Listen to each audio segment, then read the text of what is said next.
Hello students, today we are going to start fourth chapter of Beehive book, A Truly Beautiful Mind, class 9th.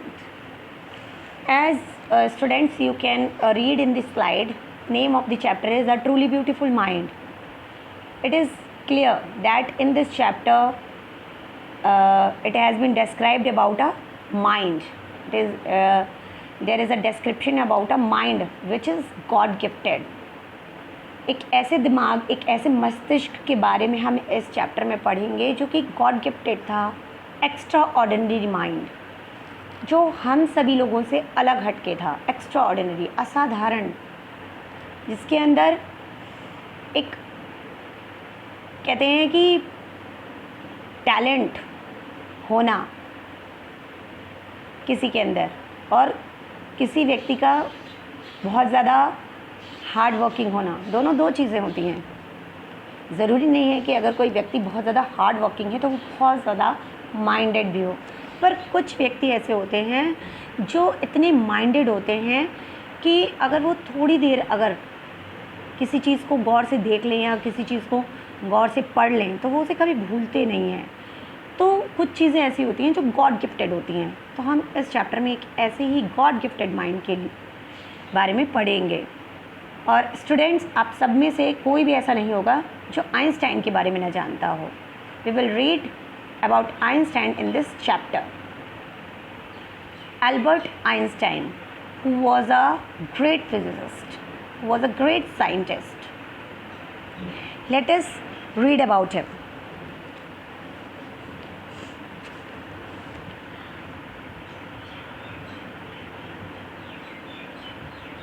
Albert Einstein was born on March 14. Albert Einstein जो थे वो मार्च 14 को उनका जन्म हुआ था। 1879 में उनका जन्म हुआ था in the German city of earn की जर्मन सिटी में उनका जन्म हुआ था, German city of earn, without any indication that he was destined for greatness. और उस समय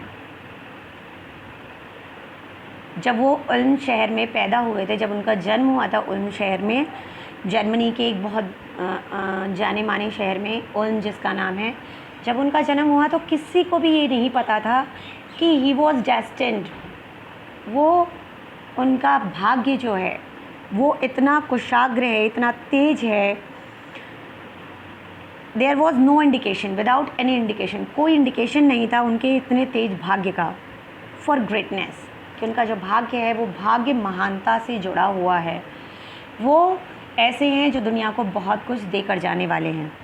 ऑन द कॉन्ट्रेरी, इसके विपरीत, on the opposite part of this, his mother thought Albert was a freak. लोगों को ये तो नहीं लगा कि वो बहुत ही ज़्यादा ग्रेट पर्सन बनेंगे, बहुत पहुंची हुई पर्सनालिटी वाले मेंबर बनेंगे, नहीं, उल्टा उनकी माँ को ऐसा लगा कि वो एक फ्रैक हैं, एक एसेंट्रिक पर्सन है, एक स्ट्रेंज टाइप की एसेंट्रिकनेस है उनके अंदर, एक अजीब सी सनकीपन है उनके अंदर। To her his head seemed much too large. अच्छा, उन्हें ऐसा क्यों लगा? क्योंकि हर माँ को अपना बच्चा स्पेशल और अच्छा लगता है, बहुत प्यारा लगता है, लेकिन अल्बर्ट आइंस्टीन की माँ को ऐसा क्यों लगा that he was a freak? Because the size of his head was too large in comparison of other child. अन्य बच्चों के कंपैरिजन में जो उनका माइंड का जो साइज़ था वो बहुत ज़्यादा बड़ा था। एट द एज ऑफ 2.5, अब बात करते हैं उस टाइम की, when he was only of 2.5 years, जब वो मात्र 2.5 साल के थे। Einstein still was not talking, Einstein अभी तक नहीं बोलते थे, जबकि बच्चा 6-7 महीने से आवाज़ें निकालने लगता है और लगभग साल भर का होने के बाद वो बातें भी करने लगता है, कुछ भी टूटे फूटे लफ्ज़ों को बोलने लगता है।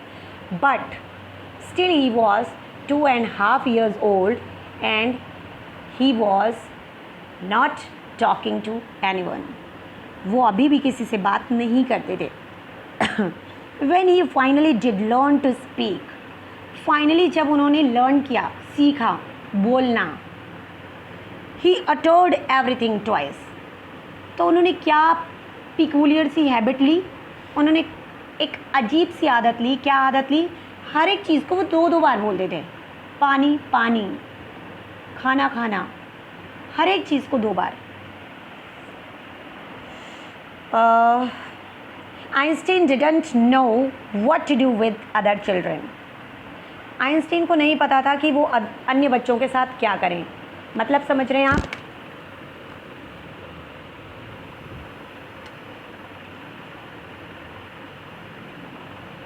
जैसे और बच्चों के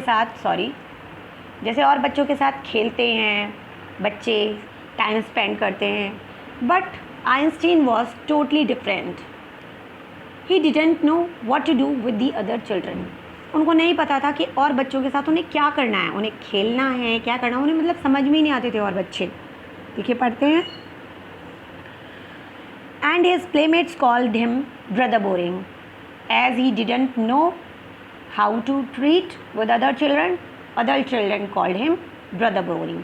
तो जो दूसरे बच्चे थे वो उनको as usually brother boring means ऐसा भाई जो बहुत ही ज़्यादा बोरिंग है, उनको ब्रदर बोरिंग के नाम से जानते थे, बुलाते थे। So the youngster played by himself much of the time.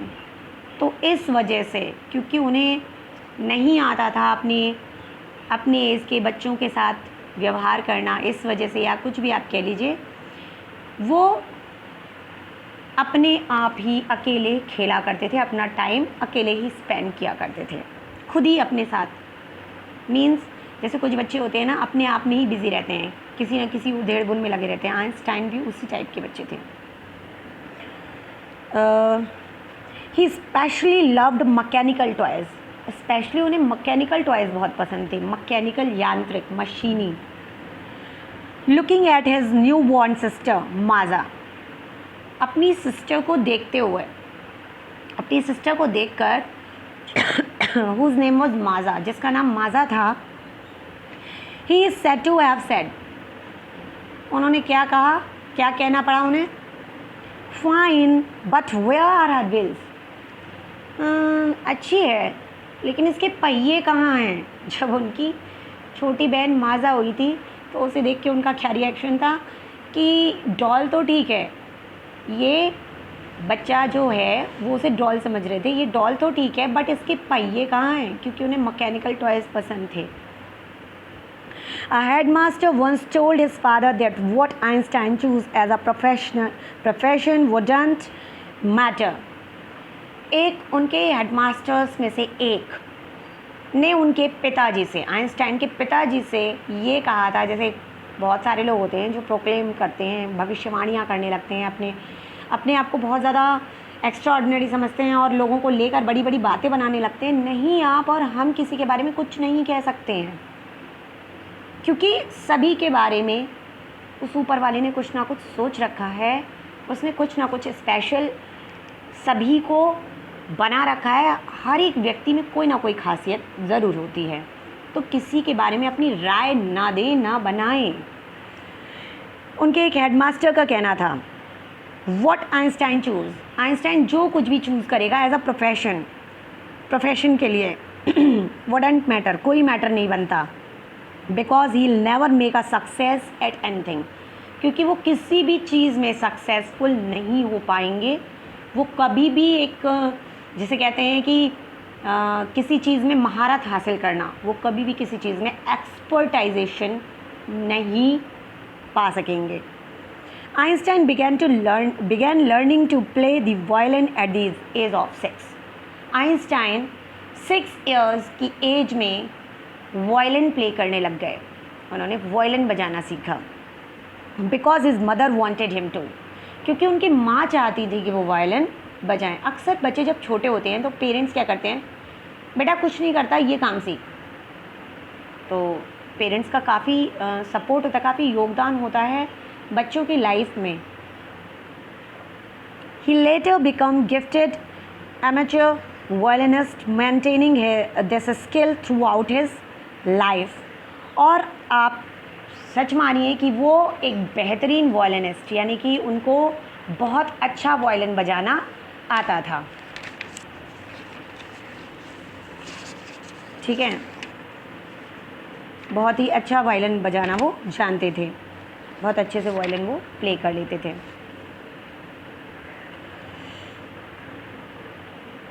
Through out his life, उन्होंने अपनी पूरी लाइफ वायलिन प्ले किया।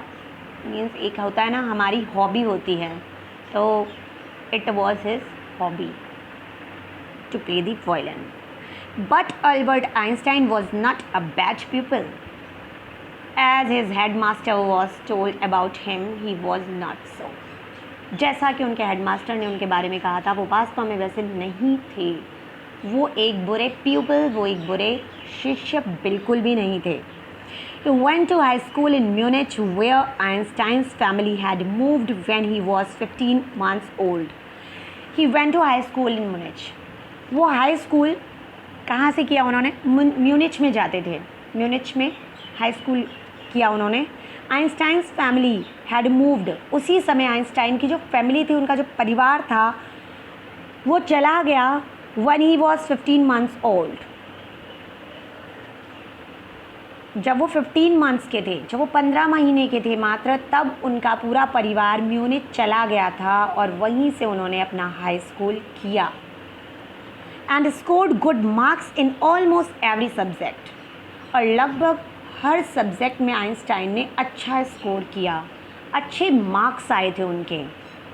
आप सभी हर एक चीज़ में अपना कंपैरिजन करते हैं, आइंस्टाइन के चैप्टर से बहुत सारे बच्चों को पॉइंट्स मिल जाते हैं बोलने के, लेकिन आप देखिए, ही was not a bad people, he has scored very good in all the subjects.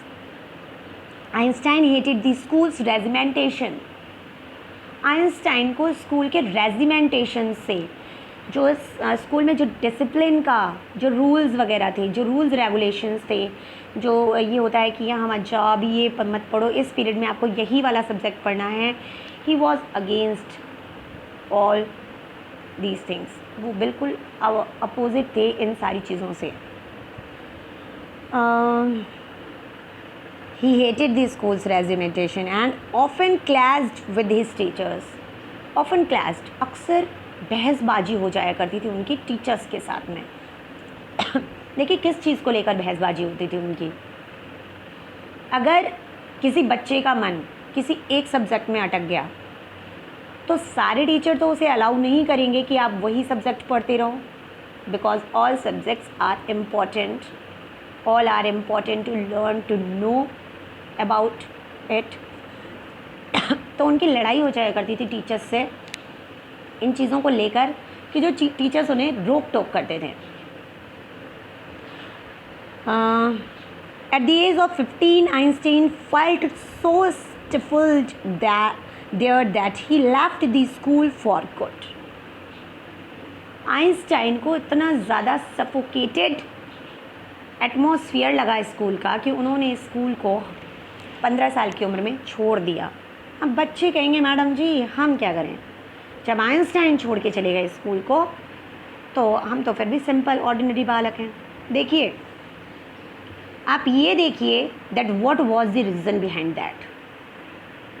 Einstein को प्रॉपर टाइम नहीं मिल पाता था मैथमेटिक्स और फिजिक्स के लिए, और वो इतने ज़्यादा डेडिकेटेड थे, डिवोटेड थे इन दोनों सब्जेक्ट्स के लिए कि उनको टीचर्स का रोक टोक करना और बाकी सब्जेक्ट्स में अपना इन्वॉल्वमेंट रखना बिल्कुल पसंद नहीं था।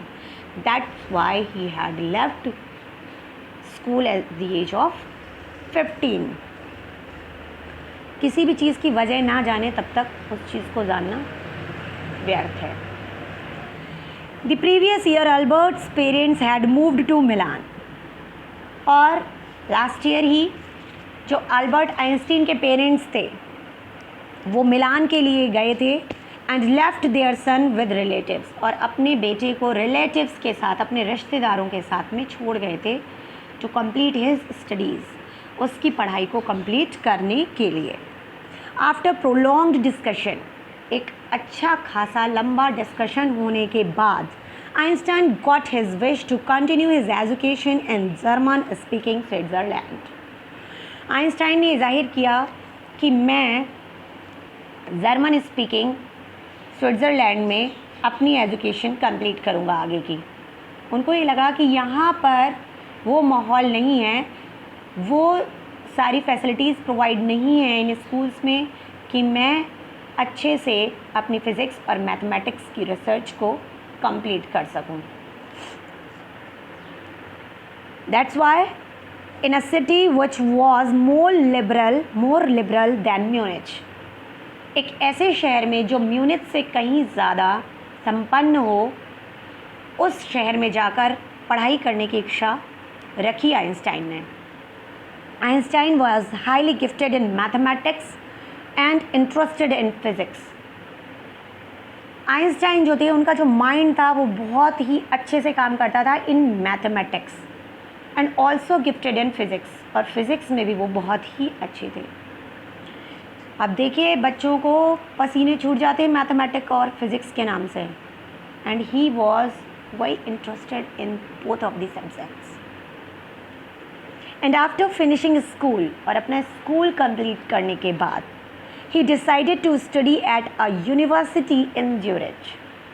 आफ्टर इंटरमीडिएट उन्होंने डिसाइड किया कि अब वो ज्यूरिच में एक यूनिवर्सिटी में एडमिशन लेंगे। कौन सी जगह बताई बेटा मैंने आपको? Zurich, ZURICH।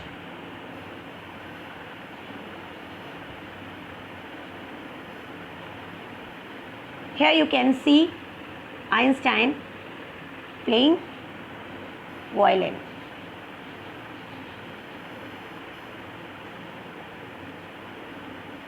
बहुत ही खुशदिल इंसान थे, देखिए आप, स्मार्ट भी थे। ओके, आप इसे जूम कर सकते हो।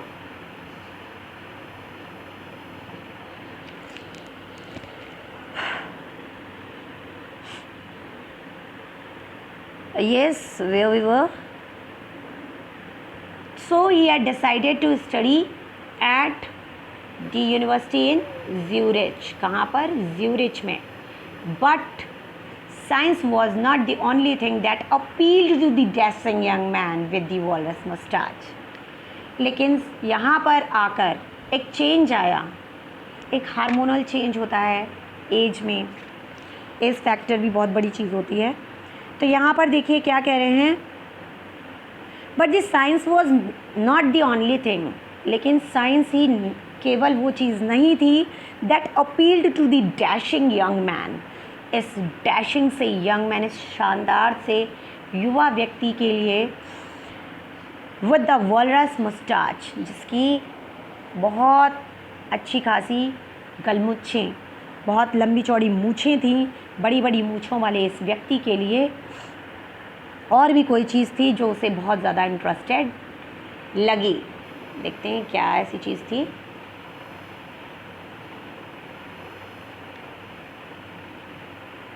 Here we will talk about it. He also felt a special interest in a fellow student।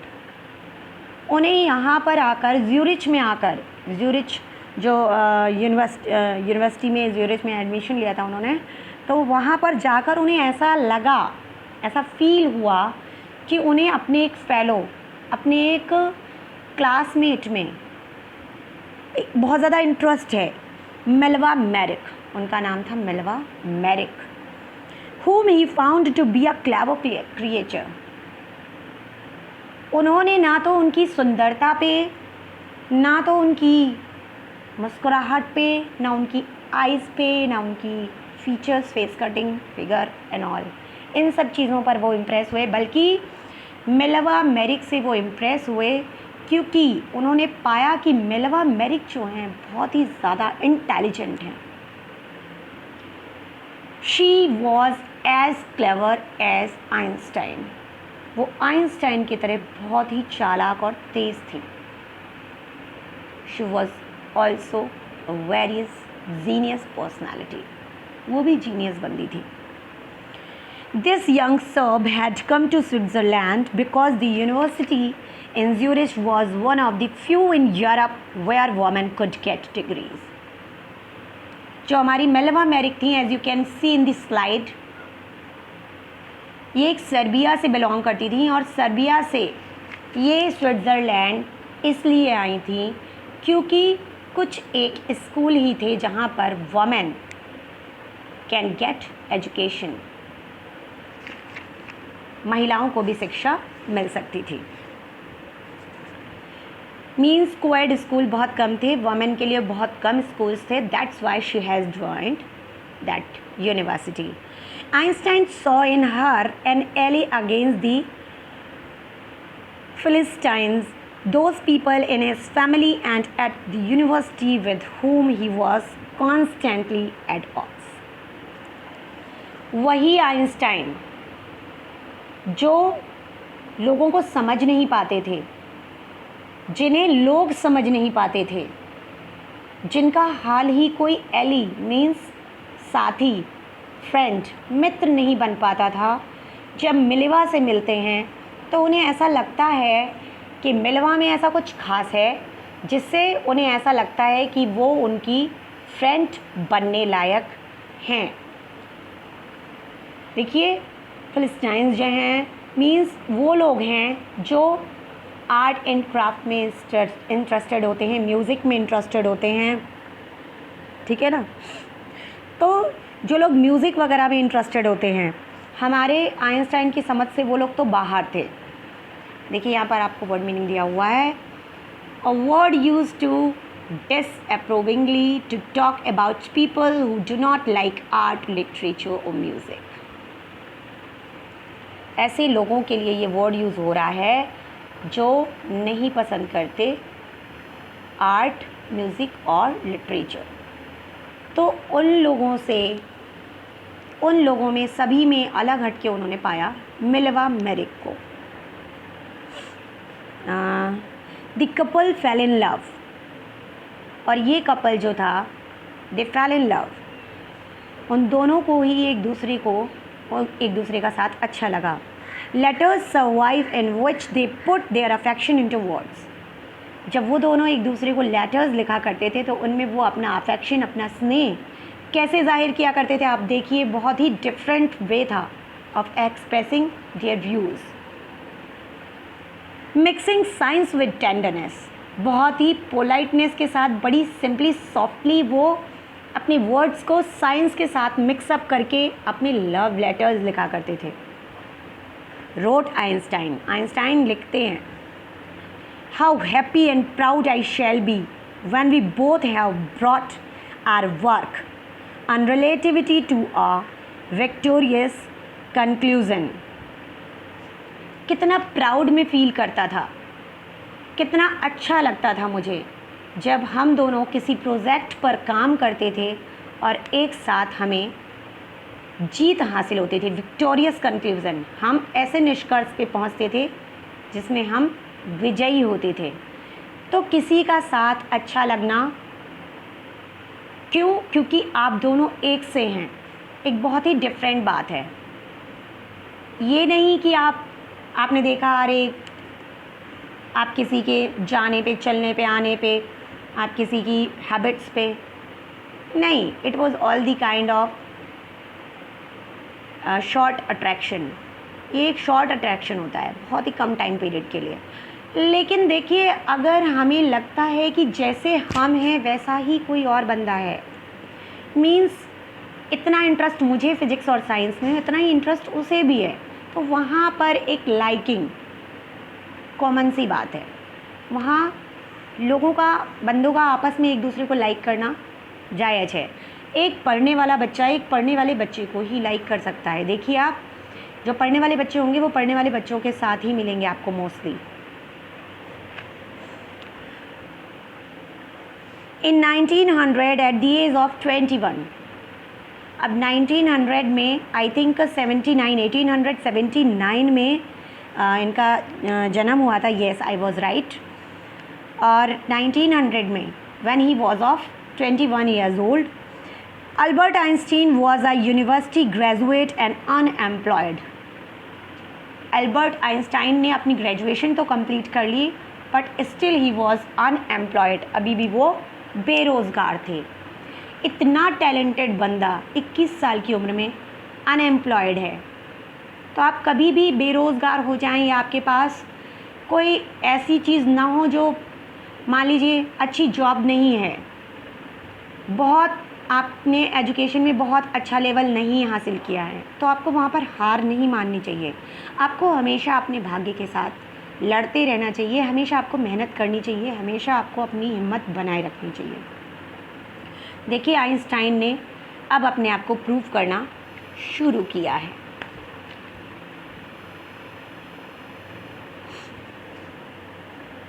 He worked as a teaching assistant, gave private lessons and finally secured a job in 1902 as a technical expert in the patent office in Bonn.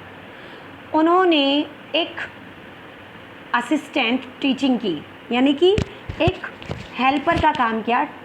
जैसे teachers के assistant होते हैं, उन्होंने professors के assistant होते हैं, तो उन्होंने एक बड़े प्रोफेसर के अंडर में काम किया। ठीक है, तो उन्होंने टीचिंग को सबसे पहला अपना प्रोफेशन बनाया था और उन्होंने जॉब की थी एक टेक्निकल एक्सपर्ट की पेटेंट ऑफिस में इन बर्न। कहाँ पे, कौन सी जगह थी? बर्न में।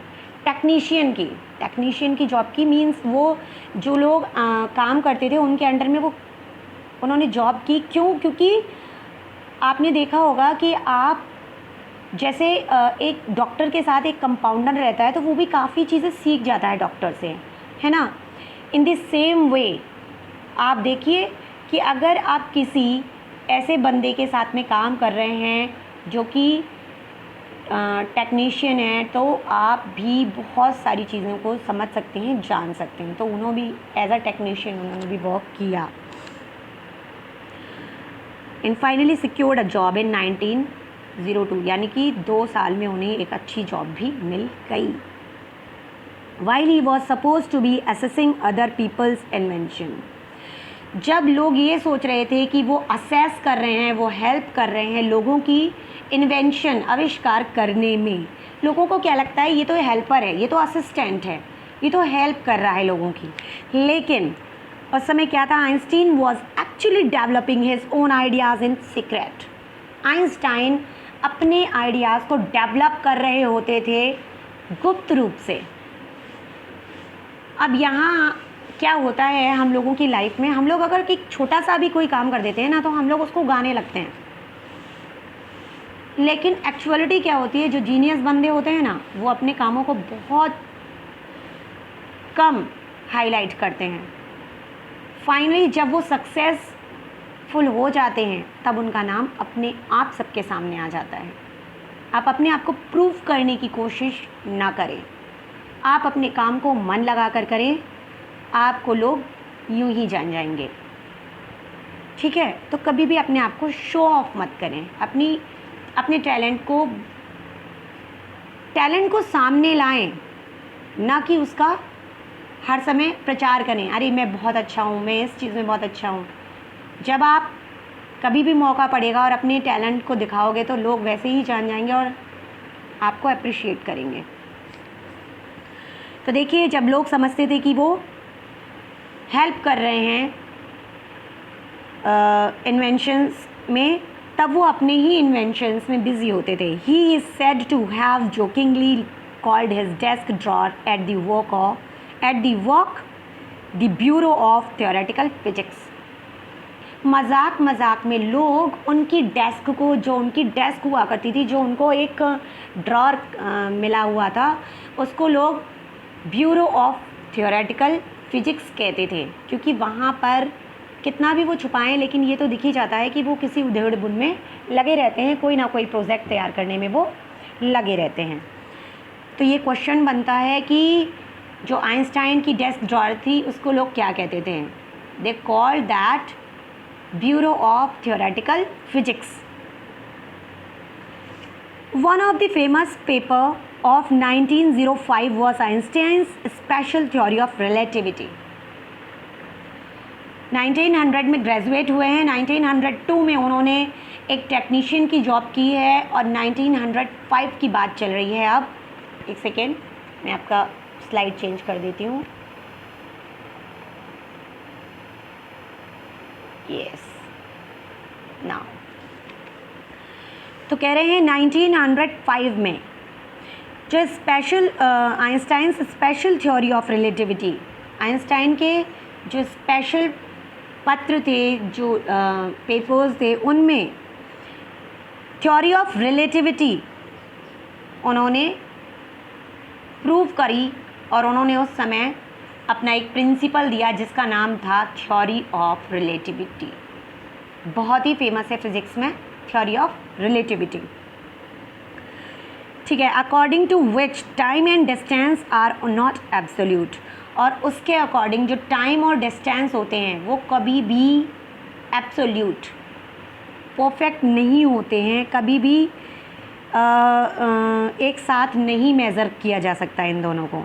Indeed two perfectly accurate clocks will not continue to show the same time if they come together again after a journey, if one not continue to show the same time if one of them has been moving very fast relative to the other।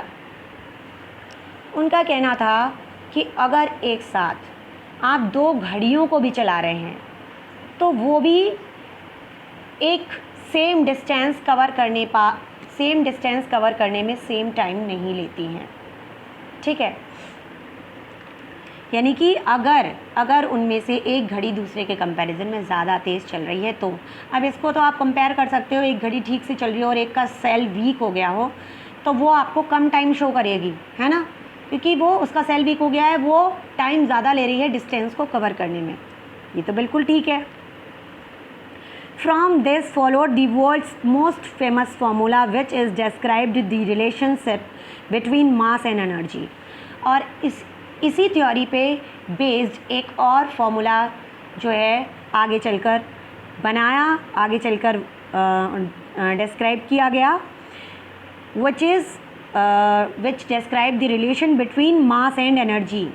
मास और energy के बीच में जो relation दिखाता है is equal to mc²। According to this formula E is energy, M for the mass, C for the speed of light in a vacuum, निर्वात में प्रकाश की गति। देखिए उन्होंने एक एग्जाम्पल भी दिया था जो आपको थोड़ा सिली लगेगा। When you sit with a nice girl for 2 hours, जब आप बैठते हुए एक अच्छी लड़की के साथ 2 घंटे तक, इट सीम्स लाइक 2 मिनट्स, तो आपको लगता है कि जैसे अभी आपने 2 ही मिनट निकाले हैं। When you sit on a hot stove for 2 minutes, लेकिन जब आप एक गरम तवे के पास बैठे होते हो, यानी कि कंपनी आपको गरम तवे की मिल रही है, it seem like 2 hours, that's relativity. तो आपको लगता है कि आपने 2 घंटे बिता लिए हैं 2 मिनट की जगह। तो यानी कि टाइम आपका, उन्होंने ऐसा एग्जाम्पल क्यों दिया है, क्योंकि जो टीनेजर्स होते हैं, जो यंगस्टर्स होते हैं, उन्हें बहुत जल्दी समझ में आती हैं अपनी तरीके की बातें, अपने लेवल की बातें, तो उन्हें उन्हीं की लैंग्वेज में समझाया है आइंस्टाइन ने, ठीक है। While Einstein was solving the most difficult problems in physics, his private life was unravelling. उस समय जब आइंस्टाइन जूझ रहे थे फिज़िक्स की कई गंभीर समस्याओं से, मैं आपकी स्लाइड चेंज कर देती हूँ।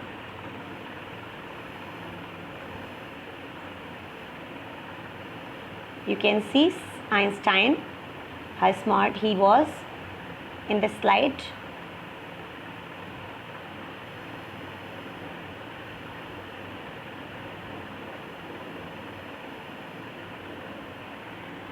Okay.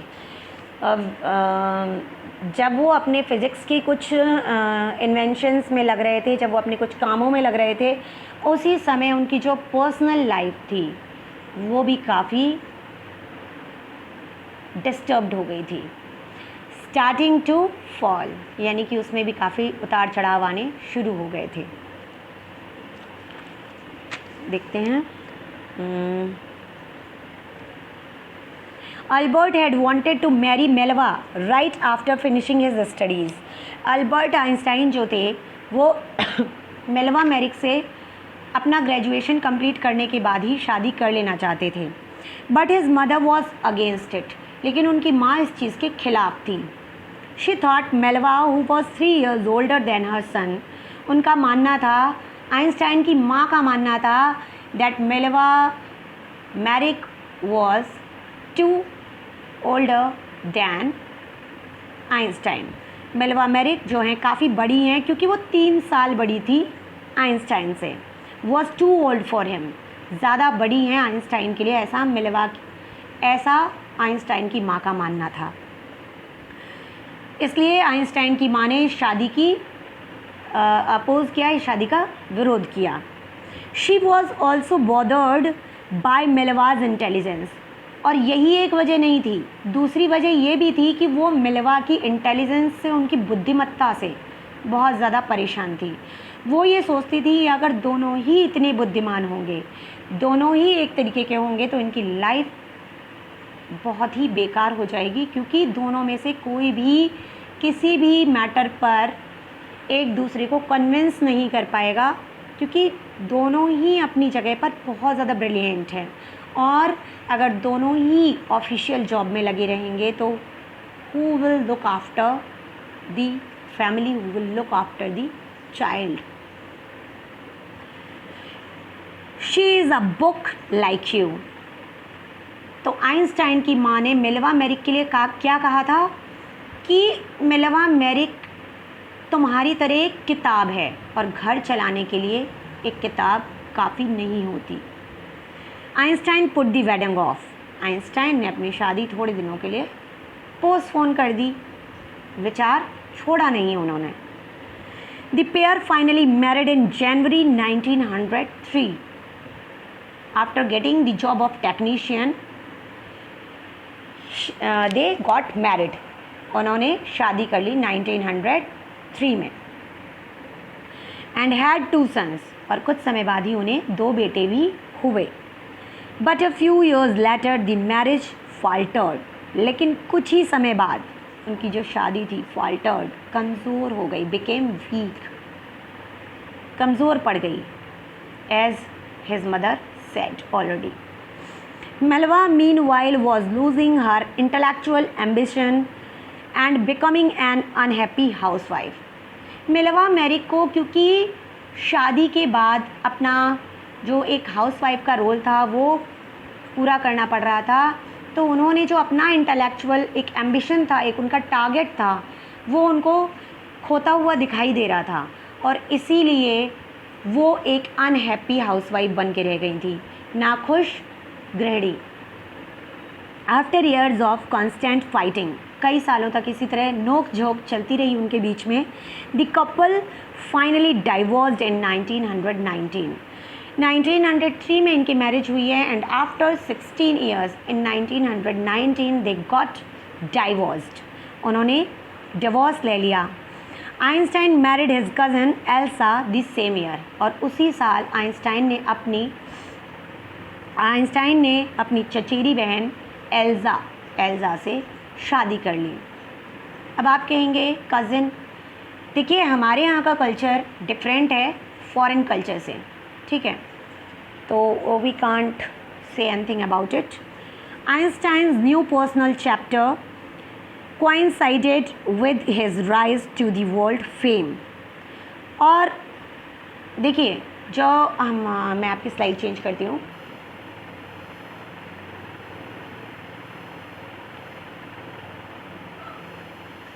जूम कर लीजिए इसे थोड़ा सा।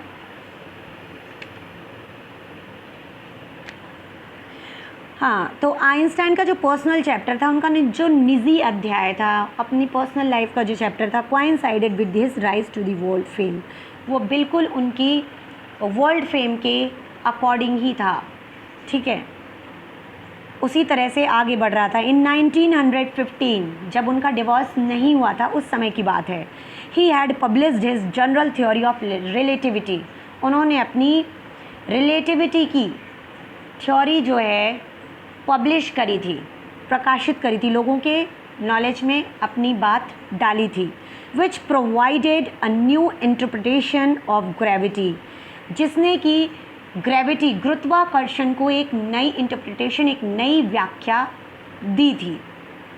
एन एलिप्स ऑफ द सन इन 1919, उनके अनुसार उनका कहना था कि 1919 में एक सूर्य का ग्रहण लगेगा, eclipse of sun. Blood proof that it was accurate, और ऐसा हुआ भी, और ऐसा होते ही उनकी जो थ्योरी जो उन्होंने 1915 में पब्लिश की थी वो 1919 में जाकर एक्यूरेट प्रूफ हो गई। अब जब 1919 में प्रूफ हुई है तो आप सोचिए कि कितना लॉन्ग ड्यूरेशन था। जिस समय उन्होंने ये थ्योरी दी थी तो लोग कहते थे अरे कुछ भी बोलता है, इसे क्या पता, और ये कोई भगवान है जो इस तरीके की चीज़ों को ऐसे ही प्रोक्लेम कर देगा। लेकिन उन्होंने डिस्टेंस को मेज़र किया था, उन्होंने ये सारी चीज़ें फॉर्मूले से कैलकुलेट की थी, उन्होंने कोई अंदाज़ा नहीं लगाया था, उन्होंने बहुत ही अच्छी तरीके से इन चीज़ों को कैलकुलेट करके ये बताया था 1915 में कि 1919 में एक इस तरीके का सन एलिप्स होगा। Einstein had correctly calculated in advance the extent to which the light from fixed star would be deflected through the sun's gravitational field. आप देखिए, आपको पता है जो लाइट है वो पूरी जो है सूरज से ही आती है। सूरज की रोशनी जब सितारों पर पड़ती है और सितारों से वो वापस डिफ्लेक्ट होकर सूरज तक लौटती है और हमारी पृथ्वी तक पहुंचती है। कुछ रेज़ ऐसी होती हैं जो आकर डायरेक्टली रिवर्स हो जाती हैं और कुछ रेज़ ऐसी होती हैं जो यहाँ से टकराकर हमारी पृथ्वी तक आती हैं। तो उन रेज़ की वजह से जो आइंस्टाइन थे उन्होंने पहले ही इस चीज़ को कैलकुलेट कर लिया था through the sun's gravitational field, सूरज के गुरुत्वाकर्षण क्षेत्र के जो रिफ्लेक्शन था उसको कैलकुलेट करके कि कब ग्रहण लगेगा आने वाले समय में। The newspaper proclaimed his work as a scientific revolution. जो न्यूज़पेपर्स थे उनमें इस बात के प्रमाणित होते ही बहुत ज़ोर की क्रांति आ गई एक, और उन्होंने अपनी न्यूज़पेपर की हेडलाइन में आइंस्टाइन के इस काम को सराहा, अप्रिशिएट किया। क्या हेडलाइन देकर?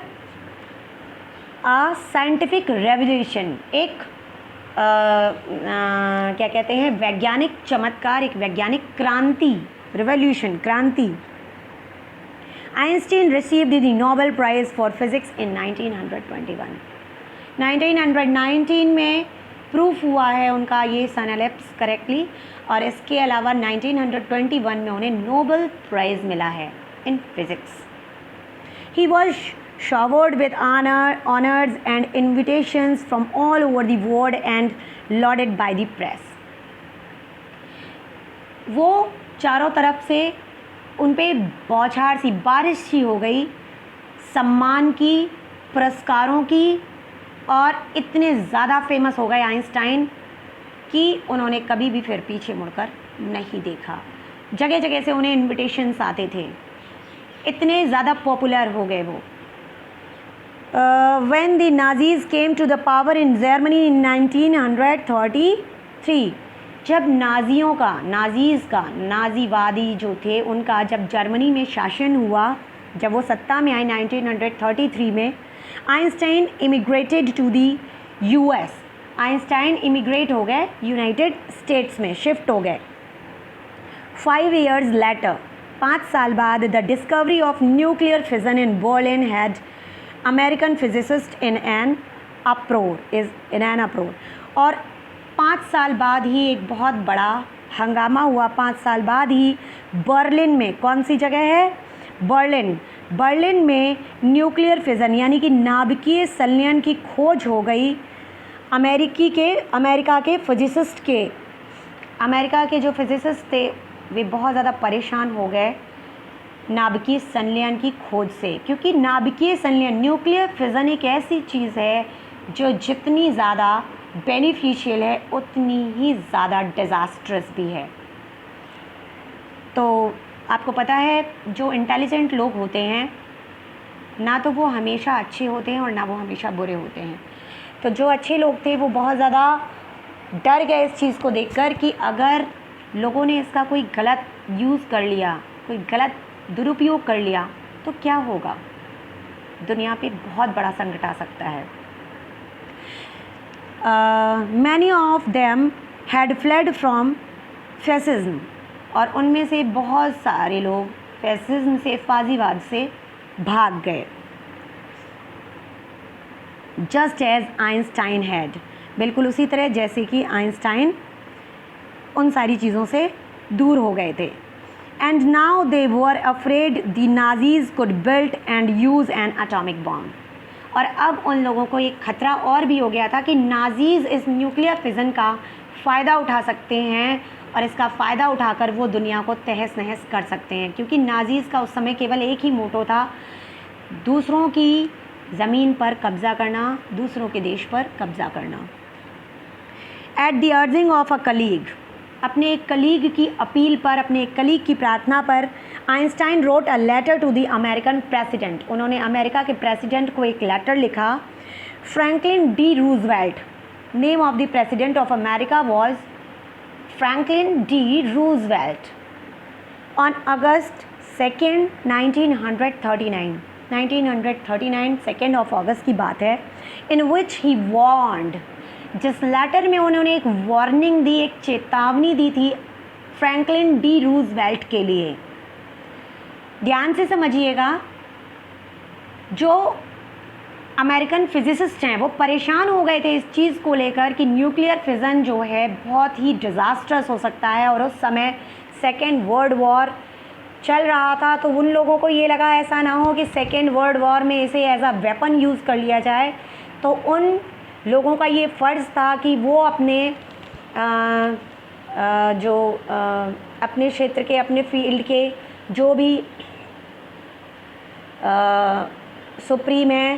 सुप्रीम पावर है उसे एक बार वार्न कर दें कि कहीं ऐसा ना हो कि ये डिज़ास्ट्रस पावर यूज़ कर ले कोई और दुनिया के लिए बहुत बड़ी नुकसान का कारण बन जाए ये। तो इस वजह से फ्रैंकलिन डी रूजवेल्ट ने ये लिख के भेजा, फ्रैंकलिन डी रूजवेल्ट को ये लेटर लिखा गया आइंस्टीन के थ्रू अपने एक कलीग के कहने पर,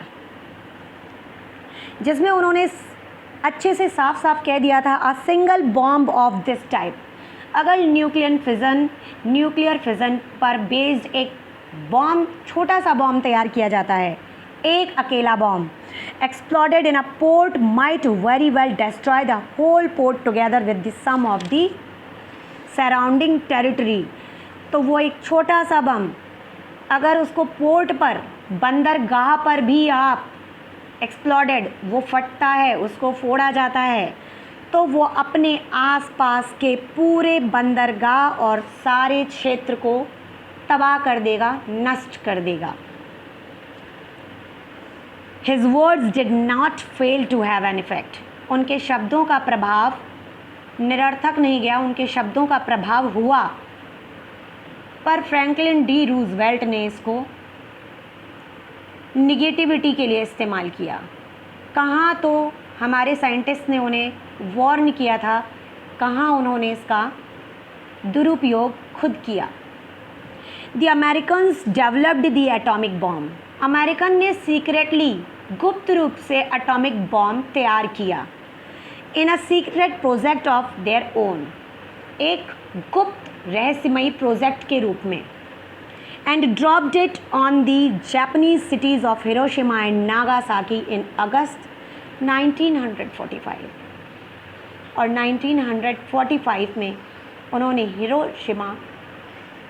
हिरोशिमा और नागासाकी, जो कि आज तक इसके प्रभाव से छूट नहीं पाए हैं, उन दो सिटीज़ पर, उन दो बड़े शहरों पर इस बॉम्ब को एक्सप्लॉजन किया, इस बॉम्ब का।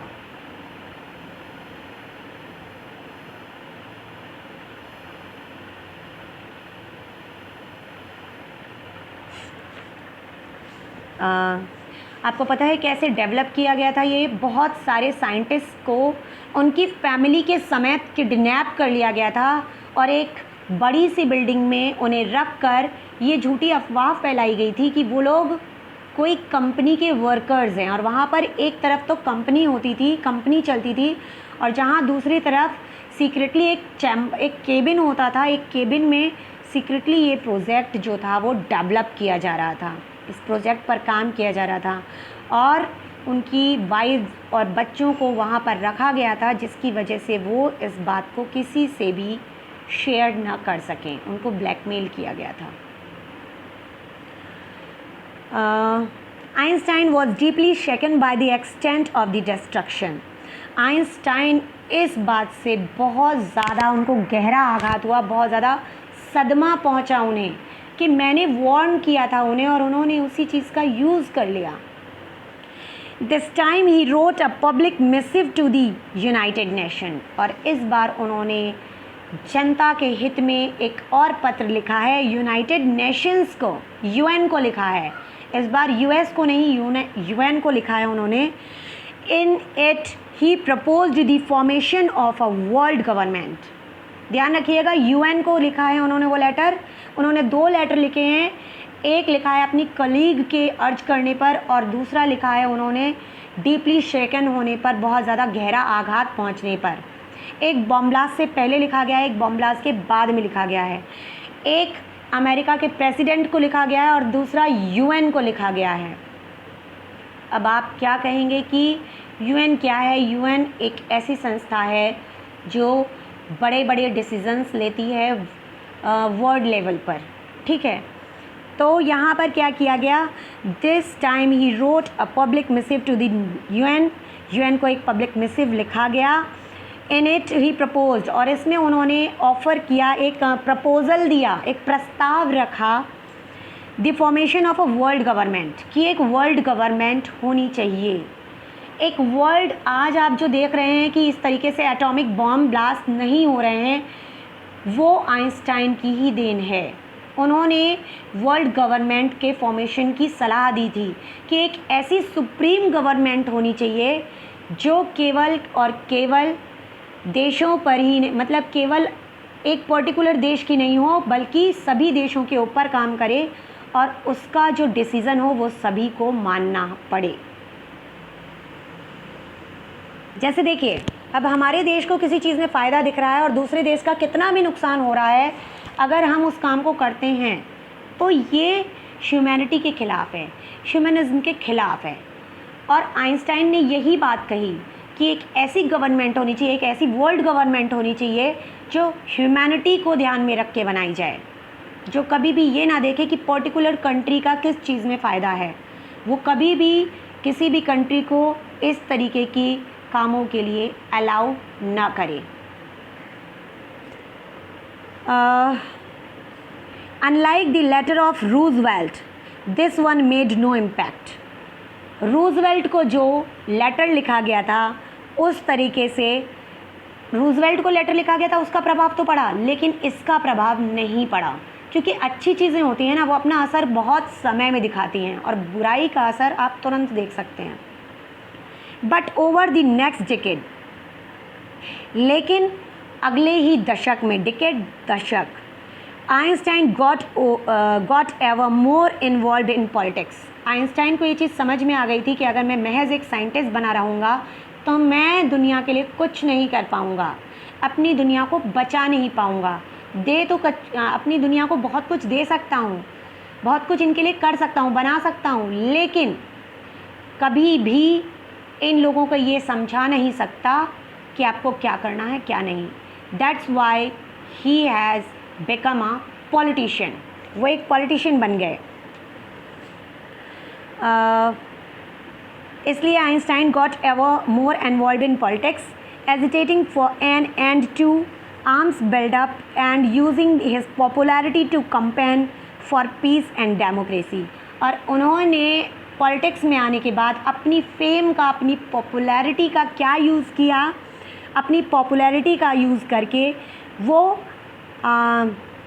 Agitating for an end to the arms, वो उन्होंने एक आंदोलन छेड़ा जिसमें उन्होंने जो आर्म्स बिल्डअप यानी कि हथियारों का निर्माण होता है उनकी रोक और शांति, पीस एंड डेमोक्रेसी, शांति और प्रजातांत्रिक शांति के लिए उन्होंने जो है अपनी पॉपुलैरिटी का यूज़ किया। तो उन्होंने किस चीज़ के लिए ये लेटर लिखा है, end to the arms buildup, हथियारों को बंद किया जाना चाहिए, हथियार निर्माण ज़रूरत से ज़्यादा नहीं होना चाहिए किसी भी कंट्री के पास। और दूसरा पीस एंड डेमोक्रेसी, सभी तरफ शांति होनी चाहिए और डेमोक्रेटिक शासन होना चाहिए, लोकतांत्रिक होना चाहिए मीन्स अगर मोनोपोली चलती है, अगर एक व्यक्ति की चलती है तो वो कोई भी गलत डिसीज़न ले सकता है, जैसा कि उस समय लिया गया था हिरोशिमा और नागासाकी पर अटैक करने का। When Einstein died in 1955 at the age of 76, बहुत कम ही उम्र थी इनकी, कोई ज़्यादा उम्र तो नहीं थी।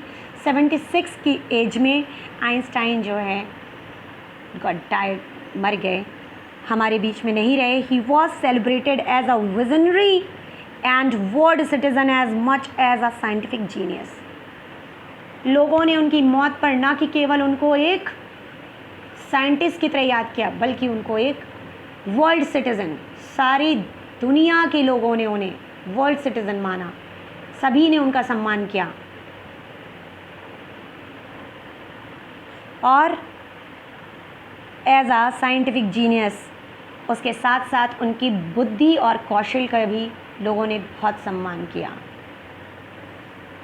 जब इतना आपने देखा कि किस तरीके से आइंस्टाइन इतने ज़्यादा इंटेलिजेंट थे, उसके बाद भी उनके अंदर कितना सॉफ्ट हार्ट था, कितने काइंड हार्टेड थे, कितना कुछ किया उन्होंने लोगों के लिए। तो उसी तरह हम लोगों को भी ये चीज़ सीख लेनी चाहिए कि हमें पहली बात तो अपने प्रयासों को कभी छोड़ना नहीं चाहिए। अगर हम अपने प्रयास करते रहेंगे तो हम वो सारी चीज़ें कर सकते हैं जो दुनिया से अलग हटके हैं। शायद हम में से ही कोई आइंस्टाइन बन जाए। अगर आप प्रयास नहीं करेंगे तो अपने आप को कभी भी प्रूफ नहीं कर पाएंगे।